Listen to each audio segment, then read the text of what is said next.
Bonjour à tout le monde. Un excellent sabbat. Pour commencer le message d'aujourd'hui, reportez-vous à Daniel 12. Daniel, le chapitre 12, et nous allons lire simplement le verset 12. C'est vers la toute fin du dernier chapitre du livre de Daniel. « Heureux celui qui attendra et qui arrivera jusqu'à 1335 jours. » Ça, c'est une phrase qui est intrigante lorsqu'on voit ça pour les premières fois et qu'on se demande qu'est-ce que ça peut bien vouloir dire. Et ça appelle une explication parce qu'il y a beaucoup de technicalités bibliques là-dedans, mais qu'on peut prouver par la Bible. Alors, le titre de mon message aujourd'hui, « Parvenir jusqu'à 1335 jours ». Ça nous concerne, parce que vous allez voir tantôt, ça concerne exactement le temps de la fin. Et il y a une bénédiction pour ceux qui vont parvenir jusqu'à 1335 jours, parce que la Bible dit « Heureux celui qui attendra et qui parviendra jusqu'à 1335 jours ». Pourquoi? C'est simple. Parce que ceux-là seront encore debout et seront encore vivants. Et ce sera le moment du retour du Christ. La fin de ces 1335 jours-là, c'est le jour du retour du Christ. Nous allons le voir. Et pour bien comprendre ces chiffres-là qui nous sont donnés là, il faut commencer à compter à rebours, comme M. Ames nous a souvent expliqué. Il faut commencer à partir du jour du retour de Christ en reculant. Parce que le 1335 jours se termine au moment du retour de Christ, comme nous allons voir. On approche du temps de la fin. On le sait par l'accomplissement des prophéties qui se réalisent tout au long de l'année et de plus en plus et tout autour de la planète. Et si on considère le songe que le roi Nebuchadnezzar a eu et qui a été interprété par Daniel, le serviteur de Dieu, nous sommes rendus à la toute fin de la statue. Parce que la grande statue qu'il a vue en rêve, Nebuchadnezzar, ça raconte l'histoire de toute l'humanité jusqu'à aujourd'hui. On le sait, on peut voir. Et nous, aujourd'hui, on est rendu, pour ainsi dire, au pied de cette statue, dans le temps. Les autres royaumes se sont réalisés. Le songe de Nebuchadnezzar désigne 4 grands empires qui se sont succédés dans l'histoire, selon la perspective biblique. Premièrement, vous aviez dans cette grande statue-là la tête d'or, qui était l'empire babylonien, avec Nebuchadnezzar à sa tête. Suivi ensuite, en deuxième, de l'empire médo-perse, c'était la poitrine et les bras d'argent de la grande statue, et on peut vérifier ces choses-là historiquement. Troisièmement, vous avez eu un autre empire mondial important sous Alexandre le Grand, qu'on a appelé l'empire gréco-macédonien. Et ça, c'est le ventre et les cuisses d'airain. Après ça, quatrièmement, un quatrième empire, l'empire romain, qui allait connaître 7 résurrections. 6 ont eu lieu à date. Il reste une dernière résurrection de l'Empire romain à se produire avec l'Europe unie qui est en train de se former et qui sera en alliance avec l'Église catholique. Former alliance. Donc, le quatrième royaume de cette grande statue, c'est le royaume de l'Empire romain. Les 7 résurrections, la 7e s'en vient. Ça, c'est les jambes de fer jusqu'aux pieds, qui sont en partie de fer et en partie d'argile, comme vous savez. Et où est-ce qu'on est rendu, nous, dans le temps, par rapport à cette statue-là? On est rendu au niveau des pieds seulement. Je vais vous expliquer. On n'est pas encore rendu au niveau des orteils du rêve, qui est le dernier bout. On est au niveau des pieds, vous allez voir. Daniel 2, allez juste un peu avant, dans Daniel chapitre 2, on va lire le verset 41. Et comme tu as vu les pieds et les orteils en partie d'argile de potier et en partie de fer, donc c'est un mélange des deux, ce royaume sera divisé, mais il y aura en lui quelque chose de la force du fer, parce que tu as vu le fer mêlé avec l'argile. Ça, c'est la nature de ce royaume-là. Et on voit déjà en Europe actuellement, dans la formation de l'Europe unie, le fer et l'argile. L'Allemagne et les pays plus faibles autour, qui sont dissidents, avec qui on a de la difficulté de s'entendre, et ainsi de suite. Alors, en partie de fer et en partie d'argile. Allez un peu avant dans le même chapitre, verset 33, où on décrit encore cette statue que Nebuchadnezzar a vue en songe. Ses jambes de fer, ses pieds en partie de fer et en partie d'argile. Là, il parle des pieds qui sont en partie de fer et en partie d'argile. Et si vous y pensez, les pieds sont plus massifs que les orteils. Les orteils, ce sont 10 petites excroissances au bout des pieds. Mais le pied lui-même est plus massif, il est plus gros. Comme la formation de l'Empire européen actuellement. Il y a 27 nations, c'est plus gros. Ce n'est pas encore les 10 orteils. Celles-ci vont paraître bientôt. Lorsque 10 nations ou groupes de nations ou dirigeants européens vont donner leur pouvoir à une bête, une autorité qui va diriger l'Europe. Alors nous sommes donc au niveau des pieds qui sont plus massifs. Les orteils, c'est-à-dire les 10 rois, 10 nations ou groupes de nations qui vont donner leur autorité à la bête, vont bientôt paraître. Et dans toute la longueur de l'histoire de ces royaumes-là, depuis Nebuchadnezzar jusqu'au retour du Christ, la plus courte partie en termes de temps, c'est quoi? Les orteils. Je fais la description pour que vous voyez bien de quoi il s'agit. Ce sont les 10 orteils. Elles, c'est-à-dire ces orteils-là, où le règne de ces 10 rois va durer pendant environ 3 ans et demi, comme la Bible nous l'indique très clairement. Puis, c'est le retour du Christ qui va s'effectuer, comme on voit au verset 34 et 35 ici de Daniel 2. Tu regardais lorsqu'une pierre se détacha sans le secours d'aucune main, frappa les pieds de fer et d'argile de la statue et les mit en pièces. Alors, le fer, l'argile, l'airain, l'argent et l'or, tout ce qui constituait l'ensemble de l'histoire fausse de l'humanité, furent brisés ensemble et devinrent comme la balle qui s'échappe du nerf en été. Le vent les emporta et nulle trace ne fut trouvée. Mais la pierre qui avait frappé la statue devint une grande montagne, un gouvernement, et remplit toute la terre. Le gouvernement du royaume de Dieu. Et c'est ce qui va mettre fin à toute la malheureuse histoire de violence de l'humanité. Maintenant, je vais vous expliquer autre chose par rapport à ce qui s'en vient.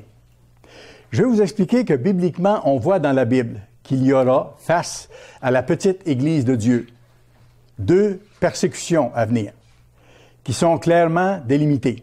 Je veux qu'on le voie, et ça nous aide de le voir clairement. Pas pour qu'on ait peur, parce qu'on compte sur notre Dieu. Si on est proche de lui, on n'a rien à craindre. C'est lui notre refuge. Si on est en train de faire sa volonté, de l'honorer, de vivre selon ses lois, selon ses voies, Dieu a promis une protection à ses vrais serviteurs. Mais il y aura 2 persécutions annoncées sur l'Église de Dieu au temps de la toute fin. Au temps de la toute fin. C'est pas pour rien que le Christ a bien dit « Veillez et priez » pour échapper à toutes ces choses et être jugé digne de paraître debout, c'est-à-dire vivant, devant le Fils de l'homme lorsqu'il viendra. Il nous faut savoir ce qui s'en vient. C'est pour ça que Dieu nous donne les prophéties. Ça nous encourage. Et il faut savoir qui nous sommes et ce que nous devons faire pour être proches de Dieu. Et en même temps, il nous faut être conscients de ce qui vient pour ne pas nous laisser affaiblir, ne pas nous décourager, ne pas nous laisser non plus absorber par les choses autour de nous. Parce que le monde est ainsi fait pour amener plein de distractions, plein de détournements, si vous voulez, des vrais chrétiens. On vit dans ce monde-là, il faut gagner notre vie, il faut s'occuper des choses, c'est sûr, mais il faut garder nos priorités à la bonne place. Dieu en premier dans ma vie et vivre selon ses lois. Ne pas me laisser distraire par des choses secondaires ou par des amusements qui seraient contraires aux lois divines, par les tentations que le monde offre de plus en plus, ou encore par les soucis ou les inquiétudes du monde. Le Christ a bien dit, ne vous laissez pas abattre par les inquiétudes et les soucis. Déchargez-vous sur lui de vos difficultés, de vos inquiétudes, mais faites sa volonté. Parce que c'est pas tout le monde qui va entrer dans le royaume. C'est pas ceux qui disent Seigneur, Seigneur, et qui parlent de Jésus à tout bout de champ, qui appartiennent à Dieu. Le Christ a bien dit, c'est seulement ceux qui font la volonté de mon Père. C'est clairement établi dans les textes. Alors, je reviens à ça. La Bible parle de deux attaques menées, c'est-à-dire, j'amène un autre élément. La Bible parle de deux attaques menées par Satan au trône de Dieu.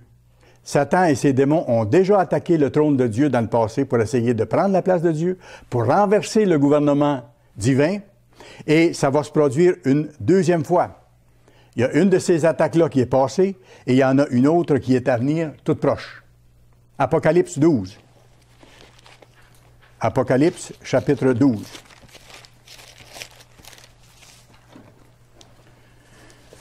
On va lire les versets 7 et 8.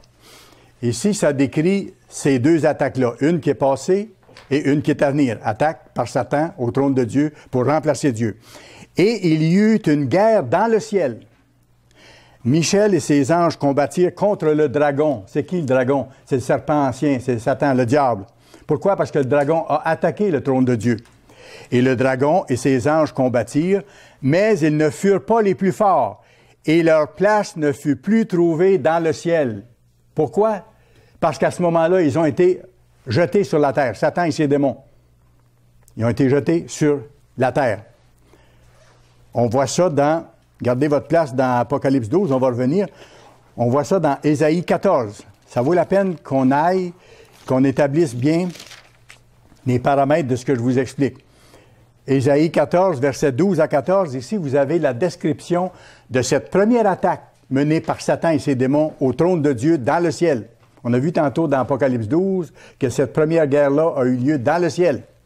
Alors, qu'est-ce que ça dit ici? Ésaïe 14, verset 12, il parle de Satan. « Te voilà tombé du ciel. » On a vu que Satan avait été rejeté. « Te voilà tombé du ciel, astre brillant. » Lucifer, son premier nom, c'était Lucifer, porteur de lumière, astre brillant. « Fils de l'aurore, tu es abattu à terre. Toi, le vainqueur des nations. » Ou quand on regarde les textes originaux, ça veut dire « toi qui affaiblis les nations » ou qui est le vainqueur des nations. « Tu disais en ton cœur, je monterai au ciel. J'élèverai mon trône au-dessus des étoiles de Dieu. » Oui, parce que Satan avait reçu la direction de la terre avec un tiers des anges. Donc, il avait un trône ici. Il l'a encore d'ailleurs. Il va l'avoir jusqu'à temps que le Christ revienne et qu'on célèbre la fête des expiations et qu'il soit enchaîné pour 1000 ans. Dieu respecte ce qu'il a accordé à Satan. Satan est encore sur ce trône. C'est le petit Dieu de ce siècle. « Je lèverai mon trône au-dessus des étoiles de Dieu, c'est-à-dire des anges de Dieu. Je m'assiérai sur la montagne de l'Assemblée, sur le gouvernement, à l'extrémité du septentrion. Je monterai sur le sommet des nues. Je serai semblable au Très-Haut. » Et dans certaines versions, c'est « je serai le Très-Haut ». Dans le fond, il voulait remplacer Dieu. C'était un coup d'État. Et c'est pour ça qu'on voit plus tard, vous pourrez aller voir dans Luc 10, verset 18. Luc 10, verset 18, le Christ a vu ça, il a été témoin de ça, et il déclare, je le dis dans mes mots, « J'ai vu Satan tomber du ciel. » J'ai vu Satan tomber du ciel. Le Christ a assisté à cette scène-là, à l'attaque de Satan et de ses démons, et au fait que Satan et ses démons ont été rejetés sur la terre, et le Christ a vu Satan tomber du ciel comme un éclair. Apocalypse 12. Apocalypse 12. Et nous allons voir une courte description de cette chute de Satan avec le tiers des anges dont il avait la responsabilité après qu'il est monté au trône de Dieu pour essayer de prendre sa place et de renverser le gouvernement d'univers. Apocalypse 12, verset 4. Sa queue, en parlant du grand dragon, de Satan, sa queue entraînait le tiers des étoiles du ciel, le tiers des anges qu'il avait sous sa responsabilité. Sa queue entraînait le tiers des étoiles du ciel et les jetait sur la terre. Ça, c'est lorsqu'il a été rejeté après la première attaque au trône, quand le Christ l'a vu tomber sur la terre. C'est exactement ce qui s'est passé. Je mets ensemble là, les versets les plus succincts qui représentent exactement cet événement-là dont je vous parle aujourd'hui. Donc, la première attaque au trône de l'univers a été perpétrée il y a très, très longtemps. Et Satan a été renvoyé sur la terre avec ses démons. Où il opère déjà encore. Il continue d'opérer, c'est-à-dire. Maintenant, la deuxième attaque aura lieu prochainement. Et on le voit encore là par les textes, et c'est très clair. Et il y a un signe très clair qui nous est donné dans la Bible pour qu'on sache à quel moment donné cette deuxième attaque-là au trône de l'univers aura lieu. Ce sera la dernière.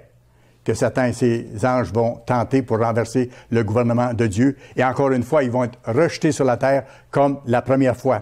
Mais il y aura un signe très évident que cette deuxième attaque-là aura eu lieu, et nous l'avons au verset 13 d'Apocalypse 12. « Quand le dragon vit qu'il avait été précipité sur la terre, il poursuivit la femme qui avait enfanté le Fils. » Et on sait que, bibliquement parlant, cette femme qui a enfanté le Fils, c'est l'Église de Dieu.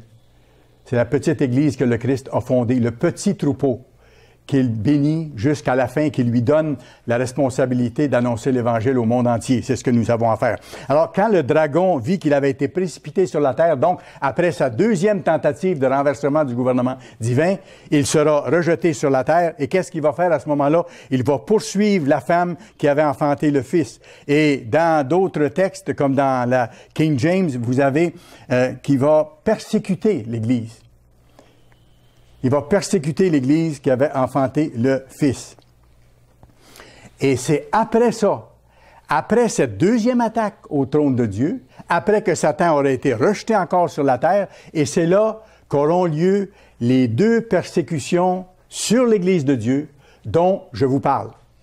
Les deux persécutions sur l'Église de Dieu. Et ce seront deux persécutions qui vont se produire de façon rapprochée, très rapprochée. Vous allez le voir un peu plus tard. D'ailleurs, dans l'Église de Dieu, lorsque nous portions le nom de Église universelle de Dieu, M. Armstrong a pensé à un moment donné que cette deuxième attaque-là au trône de Dieu avait eu lieu. Pourquoi? Il y avait des gens qui avaient accusé faussement l'Église de Dieu à ce moment-là de plusieurs mots. Ça a été prouvé complètement faux par après. Mais à cause de ces accusations-là, l'État de Californie avait pris le contrôle de l'Église de Dieu à Pasadena, en Californie.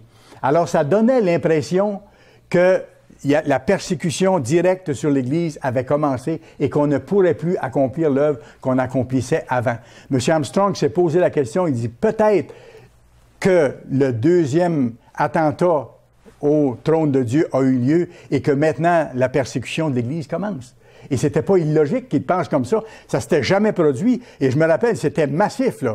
La police envoyée sur le campus, tout était gelé, tout était barré, et c'était terrible. On n'a rien trouvé, sauf que c'était une attaque en règle contre l'Église de Dieu. Après ça, l'Église a continué son travail, et même après, l'Église a connu une croissance phénoménale par la suite.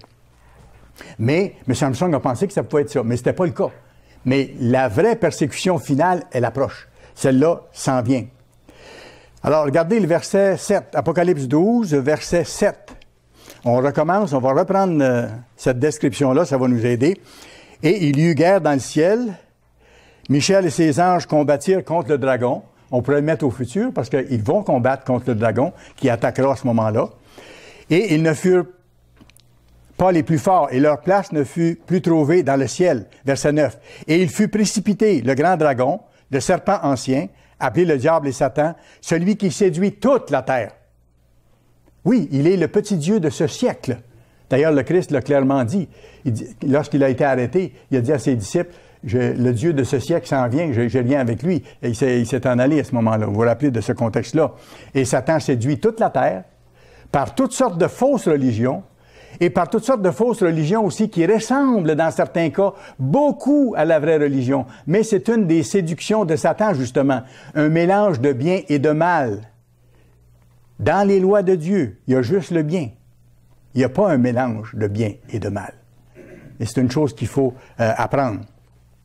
Satan qui séduit toute la terre, il fut précipité sur la terre et ses anges furent précipités avec lui. Ça, c'est la deuxième chute de Satan à partir du ciel, celle qui s'en vient. Alors, il va être précipité sur la terre, et qu'est-ce qu'il va faire à ce moment-là? Il va essayer de faire obstacle au retour de Christ. La première fois, il a essayé de faire obstacle à la première venue de Christ.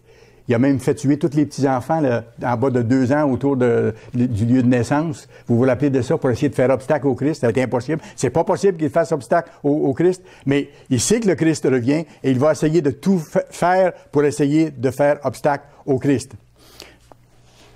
Verset 10. « Et j'entendis dans le ciel une voix forte qui disait, « Maintenant le salut est arrivé. » ça nous donne le temps où ça va arriver. Le moment où le Christ va amener le salut à ses fidèles. La vie éternelle. On sait que le salut, c'est la vie éternelle. C'est d'être sauvé de la mort éternelle pour ceux qui lui appartiennent. Maintenant, le salut est arrivé ainsi que la puissance, le règne de notre Dieu. C'est le moment où le Christ va prendre charge de l'humanité et l'autorité de son Christ, car il a été précipité, l'accusateur de nos frères, celui qui les accusait devant notre Dieu jour et nuit. Et à ce moment-là, Satan va s'en prendre à toute l'Église. Satan va s'en prendre à toute l'Église. Pourquoi? Parce que tout le restant de l'humanité, il l'a, c'est pas un problème. Il ne s'attaquera pas aux autres. Il va s'attaquer à ceux qui suivent Dieu. Et permettez-moi de vous dire que ça sera, comment je dirais, le dernier filtre. Le dernier filtre de Dieu pour voir qui sera digne d'échapper à la grande détresse. Qui sera digne d'échapper à la grande détresse? Parce que ce n'est pas automatique. La protection de Dieu, elle est promise, mais à ses serviteurs fidèles. Pas à ceux qui prennent une partie de ses lois et qui disent, bon, je choisis ce qui fait mon affaire, je choisis à la carte, et ça, je ne le ferai pas, ça, je ne le ferai pas. Ça, ce n'est pas les serviteurs de Dieu, c'est ceux qui choisissent à la carte. Avec Dieu, c'est tout ou rien. Monsieur Appartient nous l'a expliqué souvent. Ou on est des serviteurs de Dieu de tout cœur, même si on n'est pas parfait, mais on marche vers la perfection. Il faut continuer à le faire. Mais on ne peut pas choisir ce qui fait notre affaire. Il y a 10 commandements, il y a les fêtes de Dieu, il y a ces choses-là, et c'est des commandements qui sont éternels. On va même les célébrer, les fêtes de Dieu, dans le monde à venir. On le voit dans les textes. Alors, c'est pourquoi on les célèbre maintenant. L'Église de Dieu célèbre les fêtes de Dieu. C'est normal.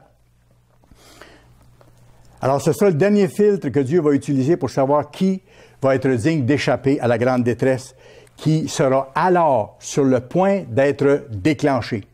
Sur le point d'être déclenché. Et celui qui va persévérer jusqu'à la fin, celui qui va persévérer jusqu'à 1335 jours, sera sauvé. Ici, on ne parle pas premièrement de salut spirituel. Il sera encore vivant. Comme on voit dans les textes. Il dit dans Matthieu 24, si le Christ n'intervenait pas, personne ne serait sauvé. C'est-à-dire, personne n'aurait la vie sauve. Parce que l'humanité va se faire sauter au complet. Tout simplement. C'est pour ça que Dieu va intervenir pour mettre un terme à la folie humaine, aux guerres, aux massacres, à tout ce qui existe. Mais pour qu'il reste des êtres humains vivants. Alors, il dit, celui qui persévérera jusqu'à la fin, jusqu'à 1335 jours, le jour du retour du Christ, celui-là aura la vie sauve. Et il va y arriver. Pourquoi? Parce que cette personne-là sera proche de Dieu. Cette personne-là aura développé l'humilité que Dieu recherche chez ses vrais serviteurs. Qui ne disent pas, voici comment moi je vois les choses. Non, qui disent, qu'est-ce que Dieu me dit de faire? Je veux le faire. Je vais lui demander son aide, je ne suis pas capable tout seul. Mais avec son aide, je vais y arriver parce que Dieu le promet. Il dit, je ne vous laisserai pas tomber. Il va répondre à celui qui demande. Il va soutenir celui qui est dans le besoin et ainsi de suite. Ce sont des promesses extraordinaires de Dieu. Celui qui va persévérer jusqu'à la fin, c'est celui qui va être déjà proche de Dieu. Qui va être déjà humble. Qui va être soumis le plus possible. Qui va être en train de continuer de faire l'œuvre jusqu'à la fin. Faire l'œuvre, c'est quoi? C'est annoncer l'Évangile dans le monde entier, comme la petite Église le fait. Nous sommes les seuls à le faire comme nous le faisons actuellement. Nous allons sur toute la terre, sauf dans 2 petits endroits, comme je l'ai déjà mentionné. La Corée du Nord, pour l'instant, il y a une petite principauté au nord de l'Italie. Nous sommes partout. Nous arrivons à la fin de l'accomplissement de la mission qui nous a été donnée par le Christ, qui a dit « Allez par le monde entier, prêcher à tous la bonne nouvelle. » Annoncer ce qui s'en vient. Pas pour convertir les gens. Notre rôle, c'est pas de convertir personne. C'est de rendre témoignage. C'est pour ça que c'est dit dans Matthieu 24 que cette bonne nouvelle du royaume de Dieu à venir sur la terre sera annoncée dans le monde entier. Pour convertir le monde? Non. Lisez comme il faut. Pour servir de témoignage. Alors viendra la fin. Alors, les 1335 jours prendront fin. Et ceux qui seront encore debout, vivants, auront été proches de Dieu, auront développé l'humilité, auront continué de se purifier, de s'améliorer, auront soutenu cette œuvre de toutes les façons possibles. C'est ça. Verset 12 d'Apocalypse 12. C'est pourquoi réjouissez-vous, cieux, et vous qui habitez dans les cieux. Parce que Satan et ses démons ont été rejetés sur la terre. Malheur à la terre, je comprends. Et à la mer. Pourquoi? Car le diable est descendu vers vous, animé d'une grande colère. Pourquoi? sachant qu'il a peu de temps. Le peu de temps, là, c'est les environ 3 années et demie qui lui restent. Parce qu'après ça, c'est la fin des 1335 jours et c'est le retour du Christ. Voyez-vous? Alors, c'est pour ça qu'il est animé d'une grande colère. Il faut qu'il mette le paquet parce qu'il est rendu au bout de son rouleau. Il est complètement cinglé. Mais en même temps, il croit encore qu'il peut arriver à renverser Dieu. Il aura été 2 fois au trône, il aura été rejeté 2 fois, mais il va encore penser, tellement il est tordu dans son esprit, il va encore penser qu'il peut y arriver. Alors, il va mettre tout ce qu'il peut mettre. Verset 12, verset 13. Et c'est là que se produit ce qui arrive au verset 13. Lorsqu'il est animé d'une grande colère, sachant qu'il a peu de temps. Quand le dragon vit qu'il avait été précipité sur la terre, qu'est-ce qu'il a fait? Il a persécuté. Il poursuivit la femme qui avait enfanté le Fils. Là, nous saurons à ce moment-là, quand cette poursuite va commencer contre l'Église de Dieu, nous saurons que la deuxième attaque au trône de Dieu par Satan et ses démons aura eu lieu. Voyez-vous, quand on met les choses dans la perspective comme ça, verset après verset, on peut voir apparaître l'image. Et cette femme, comme j'ai mentionné, c'est l'Église de Dieu qui annonce le seul vrai Évangile à travers le monde. Le vrai Évangile, ce n'est pas de dire « Aimez Dieu, faites ce que vous voulez, Dieu vous aime ». C'est faux. L'amour de Dieu, la Bible dit, c'est de mettre en pratique ses commandements. C'est ça le vrai amour de Dieu. Comment aimer Dieu et comment aimer son prochain. Et l'Église annonce l'Évangile à la terre entière, le commandement que le Christ a donné. Il y a certains autres petits groupes issus de l'Église universelle autrefois qui le font, mais à un degré beaucoup moindre, ou avec beaucoup moins de zèle, ou avec beaucoup moins de force, pour toutes sortes de raisons. Mais ils devraient soutenir là où le fer de lance de l'œuvre s'accomplit. Apocalypse 12, verset 13, relisons ça. Là, ça va être la première persécution dont je vous parle. Quand le dragon vit qu'il avait été précipité sur la terre, il poursuivit la femme qui avait enfanté le Fils. Première persécution. Lisons du verset 14 à 16 maintenant. Et les 2 ailes du grand aigle furent données à la femme, à l'Église. Voici la protection que Dieu promet à son tout petit troupeau. Afin quoi? Qu'elle s'envole au désert vers son lieu où elle est nourrie 1 temps, 1 année, des temps, 2 années, et la moitié d'un temps, 1 demi-année, 3 années et demie, loin de la face du serpent. Et de sa gueule, le serpent lança de l'eau comme un fleuve derrière la femme, afin de l'entraîner par le fleuve. Alors à ce moment-là, la vraie Église de Dieu sera en fuite vers le lieu de sécurité. Et Satan va faire en sorte qu'il y ait des armées qui aillent à la poursuite de la vraie Église pour la détruire. Il dit ici que le serpent lance de l'eau comme un fleuve. Vous irez voir Ésaïe 59. Ça définit ce que c'est, cette eau-là. Ésaïe 59, je vais vous le lire. Ésaïe 59 et le verset 19. On craindra le nom de l'Éternel depuis l'Occident et sa gloire depuis le soleil levant. Quand l'ennemi viendra comme un fleuve, quand l'ennemi viendra comme un fleuve, quand il parle d'un fleuve comme ça qui poursuit quelqu'un, c'est l'ennemi qui est là. Quand l'ennemi viendra comme un fleuve, l'Esprit de l'Éternel le mettra en fuite. L'Esprit de l'Éternel le mettra en fuite. Alors on voit que cette eau-là qui est lancée derrière l'Église, qu'en fait c'est une armée. Mais l'Église sera protégée. La toute petite Église, le petit troupeau, elle va être protégée comme la nation d'Israël, autrefois, a été protégée de l'armée de Pharaon. Elle a été protégée de l'armée de Pharaon lorsqu'elle est sortie d'Égypte. Exactement de la même façon. Peut-être pas, ce ne sera pas les mêmes circonstances, mais je veux dire, de la même façon, dans le sens, la même protection divine sera accordée.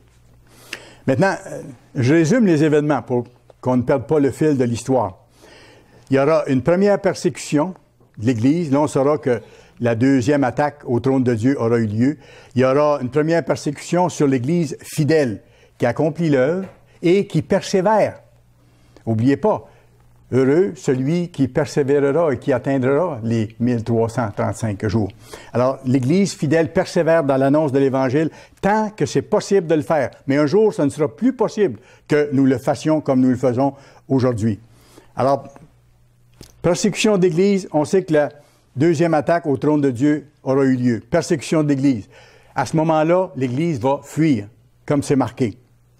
Et comme on vient de voir, l'Église sera protégée de l'attaque qu'elle subira. Et elle sera amenée à un lieu de sécurité. Un lieu de sécurité sous la protection de Dieu. Apocalypse 12, verset 14. Voici la promesse.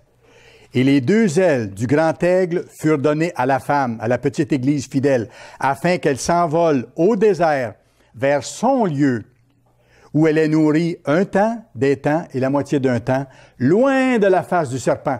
Parce que là, Satan ne pourra plus l'atteindre. La petite Église sera sous la protection totale de Dieu. Et elle sera nourrie physiquement, du pain et de l'eau lui sera donné, et elle sera nourrie spirituellement pour se préparer à régner avec le Christ dans les quelques années après. Tout ça se tient. Vous pourrez aller voir aussi pour votre instruction dans Exode 19, verset 4. Là, Dieu décrit quand il a sorti sa nation d'Israël d'Égypte. Et pourtant, ils sont sortis à pied. Et Dieu dit qu'il les a amenés sur des ailes d'aigle. C'est la même expression. C'est une façon que Dieu utilise pour dire qu'il les protège, qu'il les amène en sécurité, qu'il prend soin d'eux dans leur cheminement. La façon exacte par laquelle l'Église sera amenée au lieu de sécurité, on ne le sait pas. On verra à mesure. Là, ce sera une question de foi puis de faire confiance à notre grand Dieu, tout simplement. Mais c'est la même promesse qui a été faite à Israël et Dieu les a amenés sur des ailes d'aigle et il dit qu'au temps de la fin, la femme sera amenée sur des ailes d'aigle en son lieu au désert. Apocalypse 12, versets 13 et 14. On le relit, ça vaut la peine. Quand le dragon vit qu'il avait été précipité sur la terre, il poursuivit la femme qui avait enfanté le Fils, l'Église. Et les deux ailes du grand aigle, la protection de Dieu, furent données à la femme, à l'Église, afin qu'elle s'envole au désert vers son lieu où elle est nourrie un temps, des temps et la moitié d'un temps, 3 ans et demi, loin de la face du serpent. Et ici, je fais une petite parenthèse. Les vrais serviteurs de Dieu ne seront pas protégés n'importe où. Certains, même qui étaient avec nous avant, qui forment d'autres groupes, ont commencé à croire et à dire et même à enseigner qu'on pourrait être protégés dans nos maisons, là où nous serons à ce moment-là. Que Dieu qui est tout-puissant peut tout faire, c'est vrai, mais ce n'est pas ce qu'il dit qu'il va faire. Il dit, il va amener l'Église en son lieu, un lieu. Et que ce lieu-là, c'est un lieu désertique. D'ailleurs, quand on regarde le texte original en grec, c'est Eremos, E-R-E-M-O-S. C'est un lieu désertique, c'est un désert.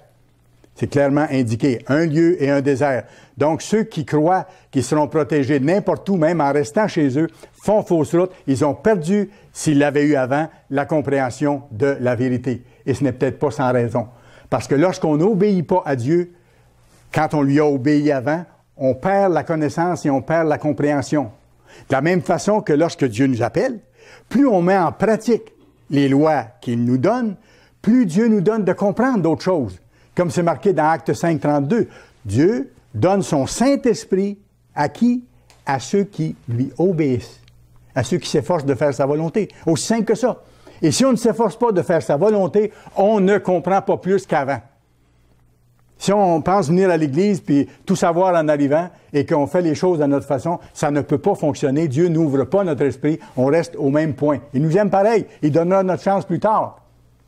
Mais si on agit comme ça, on ne prend pas, autrement dit, l'appel que Dieu nous donne pour aller de l'avant et recevoir ses bénédictions, pour comprendre davantage puis avoir la force de faire ce qu'il nous faut faire et même être jugé digne d'échapper aux choses qui viennent.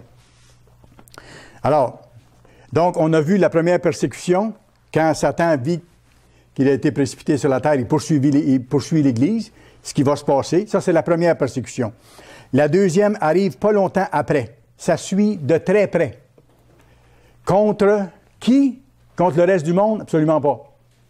Contre le reste de la vraie Église.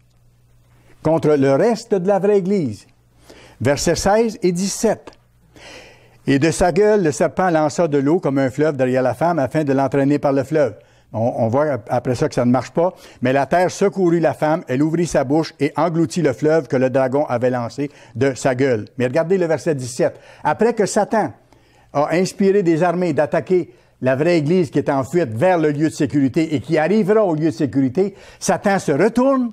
Il se retourne contre qui? Contre ceux de l'Église qui seront restés derrière. Et le dragon, verset 17, fut irrité contre la femme, contre l'Église, et il alla faire la guerre au reste de sa postérité, les autres qui lui appartiennent. Pas les autres des autres églises ou des autres dénominations, ceux de l'Église de Dieu qui lui appartiennent, mais qui n'étaient pas là de tout cœur, avec zèle, qui n'ont pas soutenu l'œuvre, qui n'ont pas travaillé à changer, qui n'ont pas suivi le chemin de l'humilité et du service de la maison de Dieu. Il s'en alla faire la guerre au reste de sa postérité, à ceux qui gardent les commandements de Dieu et qui ont le témoignage de Jésus.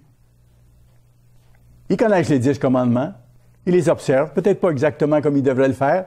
Ils ont les fêtes de Dieu, ils les observent, peut-être pas tout à fait comme ils devraient le faire, ou peut-être à la carte, comme je disais tantôt, de façon molle, parce que Dieu dit à l'Église de Laodicée, vous allez passer par une grande tribulation, par les épreuves du feu, parce que vous n'avez pas le zèle que vous devriez avoir. Il parle à l'Église de Dieu, mais à ceux qui ont cette attitude-là, de manquer de zèle envers la vérité et envers le fait de changer.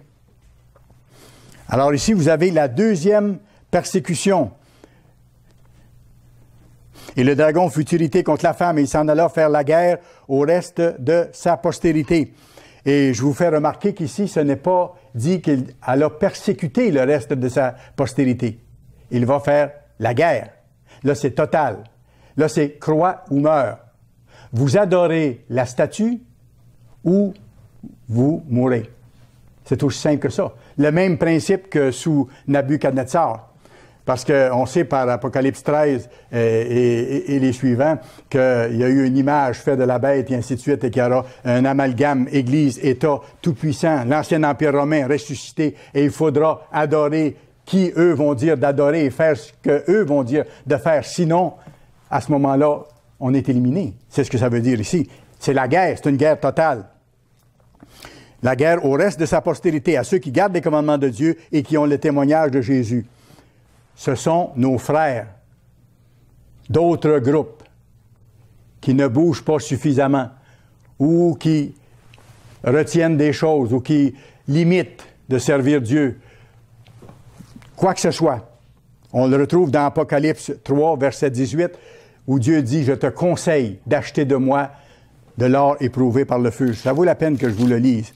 Apocalypse 3 et le verset 18. Il parle ici à l'Église de Laodicée, ceux qui ont l'attitude laodicéenne. Verset 15. « Je connais tes œuvres. » Il parle à l'Église. « Je sais que tu n'es ni froid ni bouillant. Puisses-tu être froid ou bouillant? Ainsi, parce que tu es tiède et que tu es ni froid ni bouillant, je te vomirai de ma bouche. Pas je te détruirai, mais je vais te rejeter. Et tu vas devoir passer par des épreuves pour me prouver, dans un filtre beaucoup plus dur que ceux avant, que tu veux vraiment m'appartenir. Parce que tu dis, je suis riche, je me suis enrichi, je n'ai pas besoin de rien, je n'ai pas besoin qu'on m'enseigne, je sais ce qui doit arriver, je n'ai pas besoin de rien. Et parce que tu ne sais pas que tu es malheureux, misérable et aveugle et nu, verset 18, je te conseille d'acheter de moi de l'or éprouvé par le feu.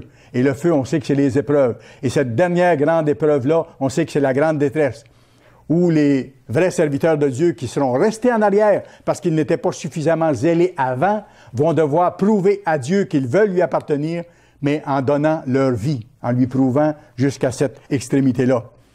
Je te conseille d'acheter de moi de l'or éprouvé par le feu, afin que tu deviennes riche et des vêtements blancs, afin que tu sois vêtu et que la honte de ta nudité ne paraisse point, et un collier pour oindre tes yeux, afin que tu vois. Moi, je reprends et je châtie tous ceux que j'aime. Voyez-vous, il ne les détruit pas à jamais. Il les laisse passer par la grande détresse, donner leur vie physique pour qu'ils puissent être ramenés ensuite. Aie donc du zèle, repens-toi. Il leur donne, autrement dit, une dernière chance, dernière occasion de prouver à Dieu qu'ils veulent lui appartenir. Le plan de Dieu est fort, il est puissant et il se tient. On retrouve la même chose dans Daniel 7. C'est décrit, ce que je viens de vous montrer, là, la grande détresse qui va frapper les vrais serviteurs de Dieu restaient derrière parce qu'ils n'étaient pas suffisamment zélés ou qu'ils voulaient faire les choses à leur façon, qu'ils ne changeaient pas ce qu'ils avaient à changer. Daniel 7 et le verset 25. On parle ici de la bête et du faux prophète ensemble. Là. Il prononcera des paroles contre le Très-Haut. Il opprimera les saints du Très-Haut. Il espérera changer les temps et la loi, dire que le jour à observer, c'est le dimanche et non pas le sabbat, et non pas le samedi. C'est déjà commencé. Et les saints, regardez bien, et les saints seront livrés entre ses mains. Quels sont ces saints? Ceux qui ont les commandements de Dieu et son témoignage, mais qui ne sont pas suffisamment zélés, qui ne changent pas suffisamment, qui n'ont pas l'humilité nécessaire, qui ne supportent pas vraiment l'œuvre, qui n'accomplissent pas l'œuvre. Et les saints seront livrés entre ses mains, les Laodicéens, pendant combien de temps? Pendant un temps, des temps, et la moitié des temps, d'un temps.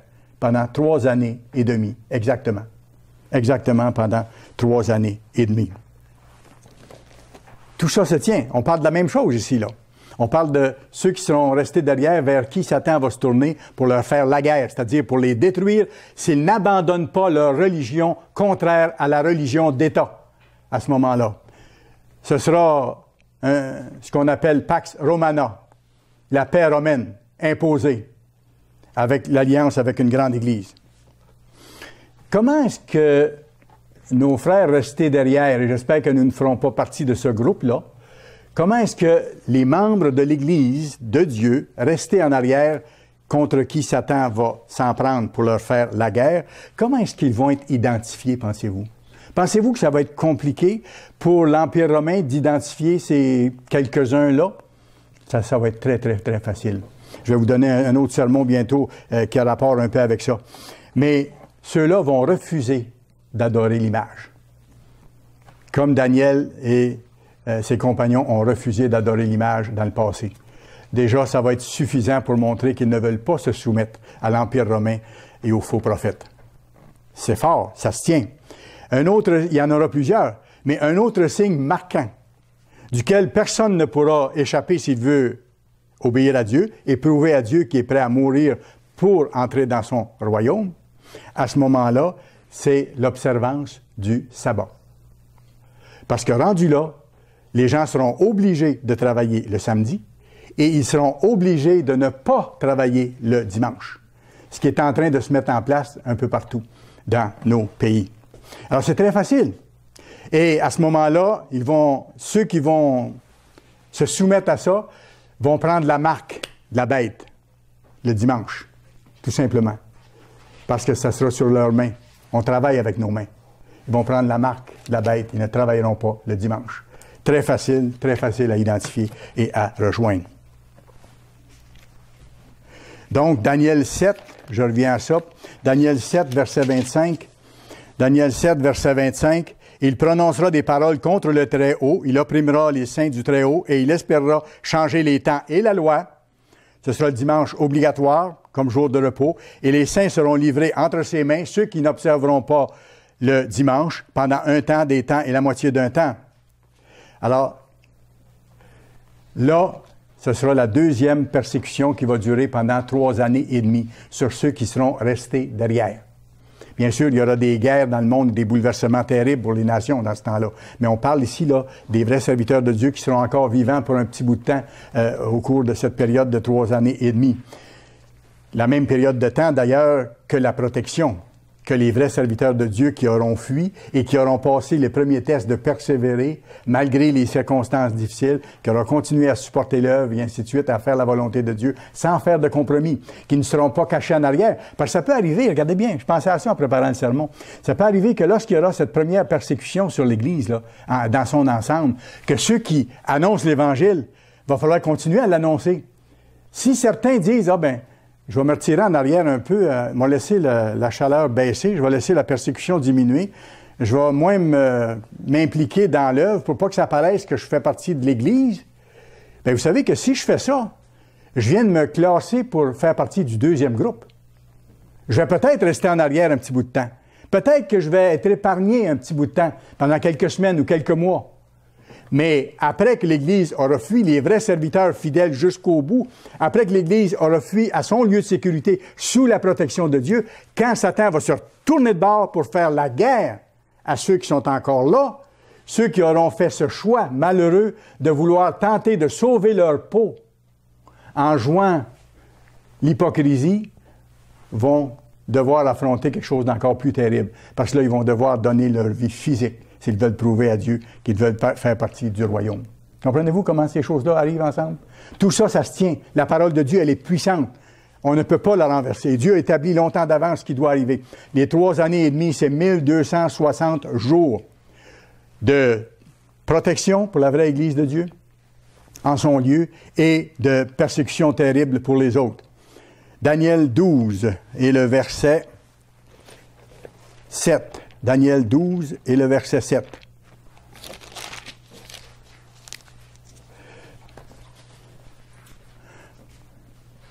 Daniel 12, verset 7, on l'a vu. « Et j'entendis l'homme vêtu de lin qui se tenait au-dessus des eaux du fleuve, et il leva vers les cieux sa main droite et sa main gauche, et il jura par celui qui vit éternellement que ce sera dans 1 temps, des temps et la moitié d'un temps, encore les 3 ans et demi, et que toutes ces choses finiront. » Quand est-ce que va finir les 3 ans et demi de la grande détresse? Toutes ces choses vont finir quand la force du peuple saint sera entièrement brisée.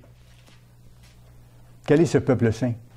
C'est le peuple appartenant à Dieu qui sera resté derrière, qui auront les lois et les commandements de Dieu, mais qui n'auront pas été là de tout cœur. Une fois que la force de ce peuple-là sera complètement brisée, alors viendra la fin.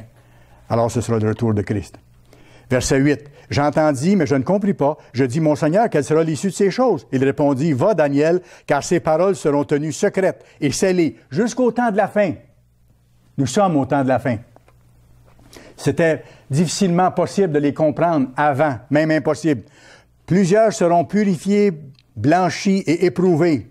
Plusieurs seront purifiés, blanchis et éprouvés. C'est qui? C'est encore l'Odyssée. C'est encore ceux restés derrière, à qui Satan va faire la guerre. Ils seront blanchis, purifiés. Ils vont devoir prouver au maximum qu'ils veulent appartenir à Dieu. C'est ceux qui passent par la deuxième persécution, qui passent par la grande détresse. Verset 11.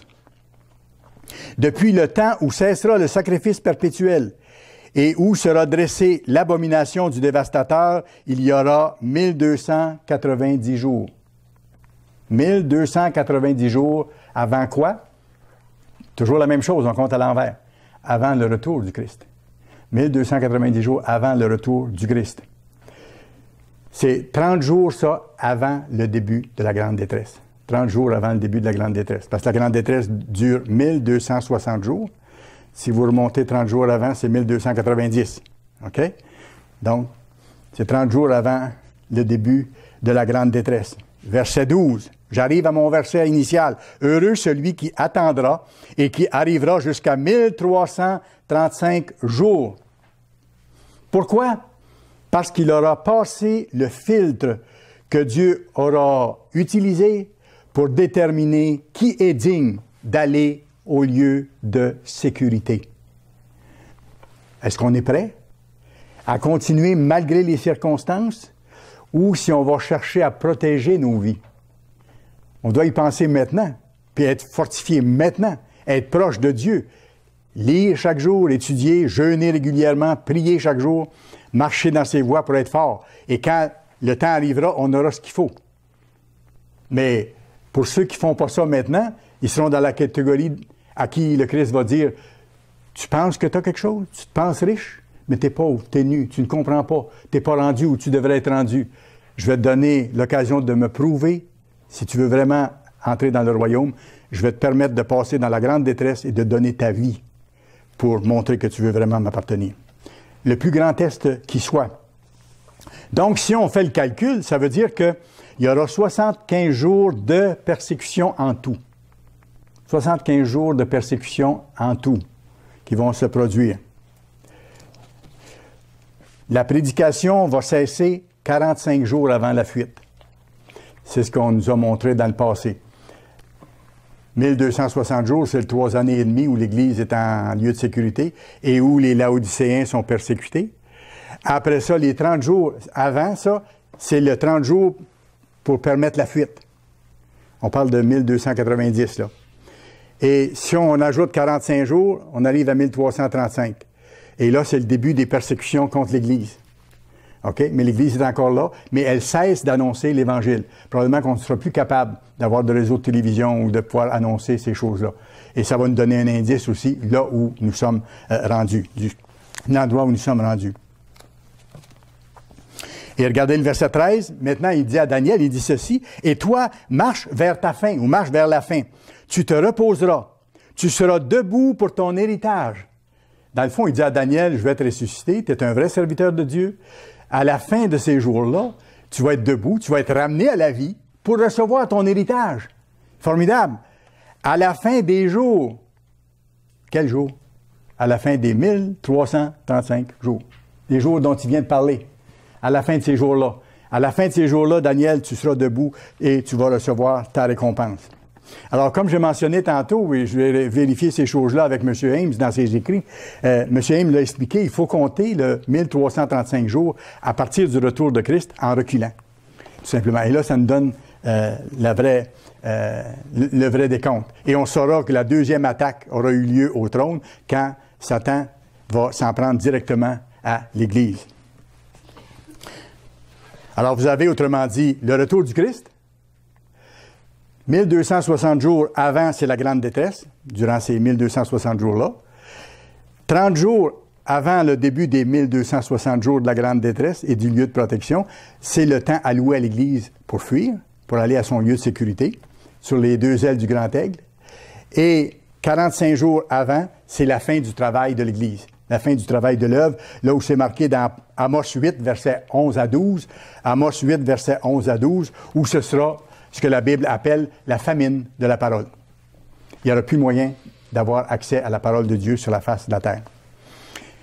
C'est grandiose quand on regarde le plan de Dieu et c'est tellement puissant, puis c'est tellement encourageant en même temps. Mais nous, il faut nous assurer d'être prêts, de ne pas nous laisser digérer par le monde autour. Et la première condition, c'est de compter sur Dieu, de marcher avec lui, de mettre ses lois en application, de prendre notre appel au sérieux, de ne pas laisser les soucis de la vie nous distraire. Luc 21, verset 34. Luc 21, verset 34. Voici la première condition qu'on doit remplir, nous. Les appeler. On n'est pas parfait, mais il faut travailler à se perfectionner. Il dit, prenez garde à vous-même, de craindre que vos cœurs ne s'apesantissent par les excès du manger et du boire, et par les soucis de la vie. Et ils sont nombreux pour tous, les soucis de la vie. Mais il faut demander l'aide de Dieu et les mettre à leur place. Garder nos bonnes priorités, de servir Dieu en premier, d'étudier sa parole, de prier chaque jour, de remettre nos problèmes entre ses mains. Par les soucis de la vie, et que ce jour ne vienne sur vous à l'improviste. Donc, veillez et priez, comme il dit après, verset 36. Veillez donc et priez en tout temps pour que vous ayez la force d'échapper à toutes ces choses qui vont arriver et de paraître debout devant le Fils de l'homme. C'est important. Deuxième condition, on pourrait dire, on la retrouve à Apocalypse 3 et le verset 10. Apocalypse 3, verset 10. Ça parle de l'Église de Philadelphie, dont on doit avoir l'attitude. Apocalypse 3, verset 10. Parce que tu as gardé la parole de la persévérance en moi. Qu'est-ce qu'on a vu? Heureux celui qui persévérera et qui arrivera jusqu'à 1335 jours. Il faut persévérer dans les voies de Dieu sans s'en détourner. Parce que tu as gardé la parole de la persévérance en moi, je te garderai aussi, je te protégerai à l'heure de la tentation, à l'heure de la grande détresse qui va venir sur le monde entier pour éprouver les habitants de la terre. Et c'est la même chose qui est dite à nous que le Christ a dit au jeune homme qui lui demandait « Qu'est-ce qu'il faut que je fasse pour entrer dans le royaume de Dieu? » Il dit, garde les commandements de Dieu. Garde les commandements de Dieu. C'est fantastique. C'est ce qu'il nous faut faire. Apocalypse 3, verset 10, il dit, je reviens là-dessus, « Je te garderai aussi à l'heure de la tentation qui va venir sur le monde pour éprouver les habitants de la terre. » Ça veut dire que ceux qui seront encore membres de l'Église de Dieu, mais qui ne seront pas au lieu de sécurité à ce moment-là, seront éprouvés une dernière fois pour avoir encore l'occasion d'entrer dans le royaume. Ils devront être des sacrifices morts. C'est ça ce que ça veut dire. Alors que ceux qui le font maintenant volontairement pour changer, pour faire la volonté de Dieu, pour annoncer l'Évangile. C'est l'Église qui annonce l'Évangile, c'est pas les membres. On le sait ça depuis longtemps. Nous, on n'a pas à aller de maison en maison. La Bible dit, n'allez pas de maison en maison, c'est clair. C'est l'Église qui a ça comme responsabilité. Mais nous, on doit développer le caractère pour nous préparer à servir dans le monde à venir et on doit soutenir l'Église dans ses efforts pour aller à la télévision, à la radio et sur Internet et ainsi de suite. Être des sacrifices vivants. Parce que ça demande des sacrifices de faire ça. D'aller à l'encontre de notre nature humaine. Parce que notre nature humaine, elle aime à faire les choses à sa façon. Avant que Dieu nous appelle, on ne vivait pas comme on vit là. Et ça a été difficile de changer certaines choses. Certaines choses, ça a été plus facile. Mais d'autres choses, c'est difficile. Et on a encore à lutter. Et on va devoir lutter jusqu'au retour de Christ pour se débarrasser de notre humanité, pour ainsi dire, ou de notre nature humaine. Ésaïe 33. Ésaïe 33. Voyons rapidement d'autres conditions qu'on doit remplir. Ésaïe, chapitre 33. Et le verset 14. Ésaïe 33. Verset 14.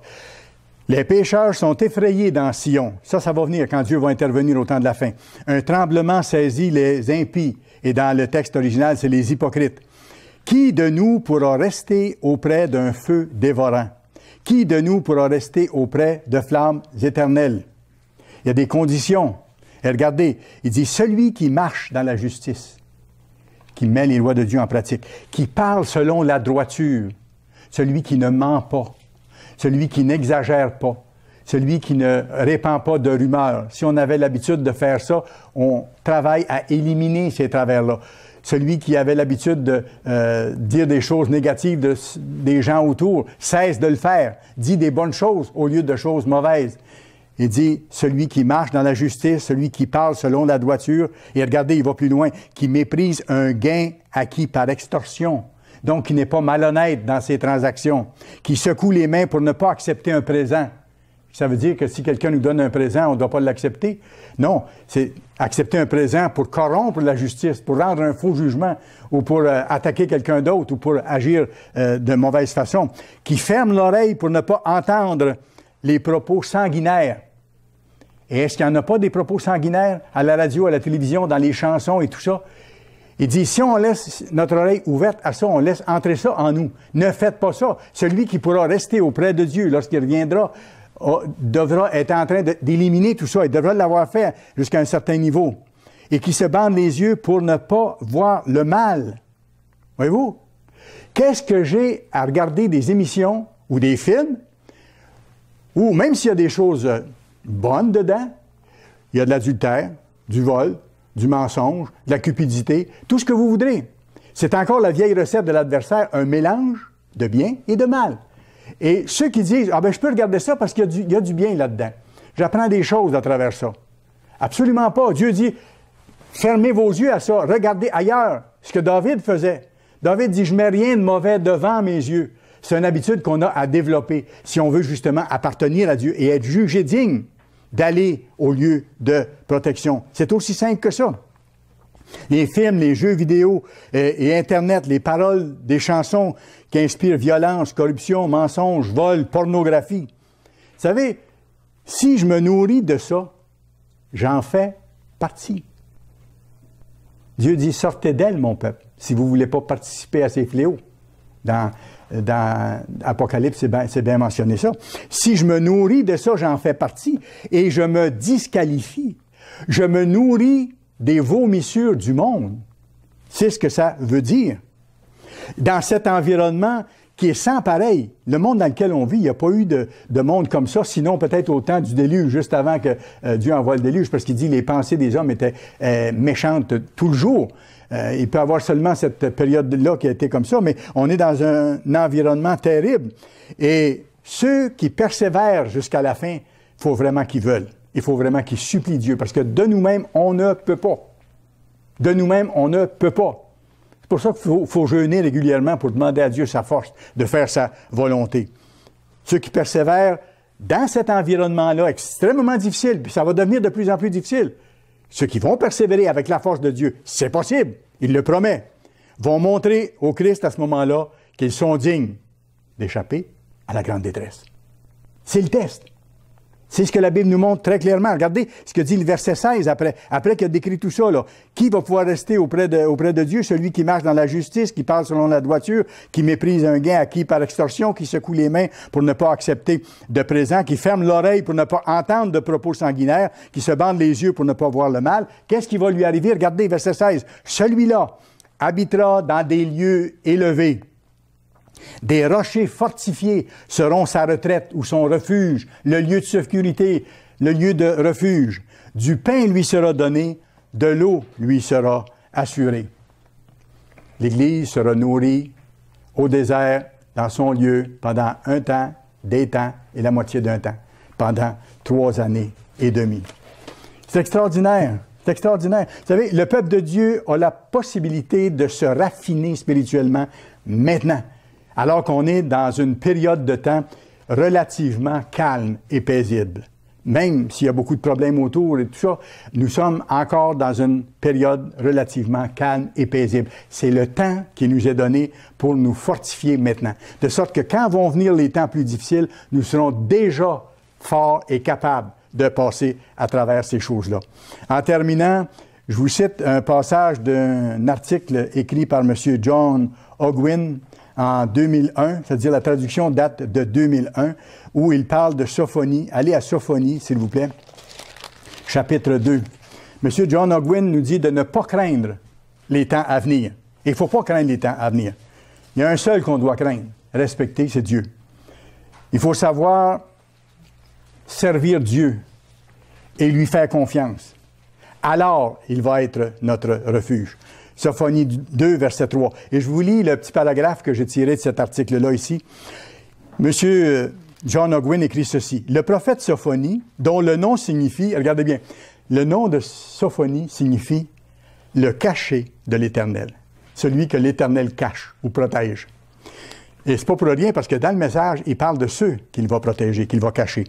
Le prophète Sophonie, dont le nom signifie le caché de l'Éternel, parle des temps de la fin et décrit ceux que Dieu protégera.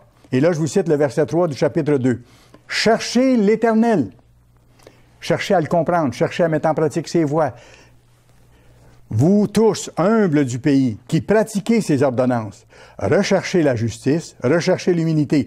Peut-être serez-vous épargnés au jour de la colère de l'Éternel. Voyez-vous, il parle de la protection possible qui sera accordée à ceux qui vont faire ça. En conséquence, certains seront épargnés. On peut les appeler les cachés de l'Éternel.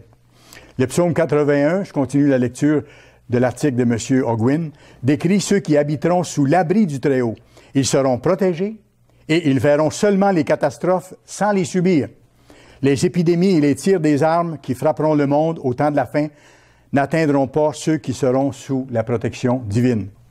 Ayant fait de l'Éternel Dieu leur refuge et leur forteresse, par la foi de Christ, pas notre foi, la foi de Christ, ces serviteurs de Dieu bénéficieront de sa protection durant cette période atroce.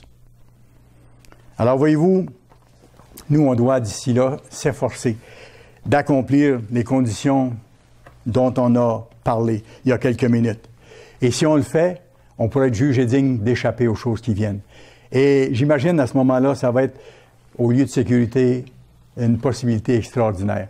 Celle de fraterniser de façon spéciale et unique avec les membres de la famille de Dieu qui seront sous la protection de Dieu à ce moment-là et qui seront sans doute sous un enseignement intensif, préparatoire à prendre le service du monde sous le Christ très peu de temps après. Heureux celui qui arrivera jusqu'à 1335 jours. Celui-là aura été jugé digne de paraître debout devant le Fils de l'homme.